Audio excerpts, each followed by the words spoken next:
Hello friend, তো চলে এসেছি আমরা রুমে, ঘুরে ঘাড়ে খেয়ে চলে এসেছি। তো তার মানে আমি রুমটা তোমাদের দেখাই। তো রুমের ভেতরটা তোমরা ইগনোর করো, কারণ রুমটা প্রচুর নোংরা হয়ে গেছে, ছড়িয়ে ছিটিয়ে আছে। কালকে আমরা এখান থেকে বেরোবো 7:30 সকাল 7:30 সময়। তো কোথায় যাবো সেটা তোমাদের ওখানে গিয়ে জানাবো। চলো তোমাদের ব্যাক ক্যামেরা করে রুমটা একবার দেখিয়ে দিই। এই যে এটা হচ্ছে রুম, আর এখানে রূপু দেখছে হচ্ছে মেনু কার্ড, মানে রাতে কি খাবে। আমরা রাতে খেয়ে আসিনি। রুমটা খুব সুন্দর,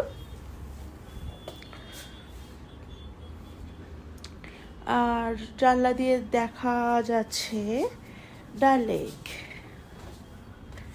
এই যে এখানে একটা ছোট্ট মেলা হচ্ছে, ছোট্ট মেলা। আর ডাল লেক দেখা যাচ্ছে, ওই যে দূরের যে ঘরগুলো দেখা যাচ্ছে, ওই ঘর না, যেগুলো আলো জ্বলছে ওগুলো হচ্ছে হাউস বোট। আর এই যে ডাল লেক, খুব সুন্দর লাগছে ডাল লেকটা। আর যারা ভাবছো যে কাশ্মীরে একদম ভিড় নেই, কাশ্মীরে খুব কেউ যাচ্ছে না, কাশ্মীরে কিন্তু প্রচুর ভিড়, প্রচুর ভিড়। দেখো, জাস্ট তোমরা দেখো, প্রচুর ভিড়। আর প্রচুর গরম, প্রচুর গরম। 37 ডিগ্রি, তাই তো বাবু? হ্যাঁ, 37 ডিগ্রি, প্রায় কলকাতার সমান।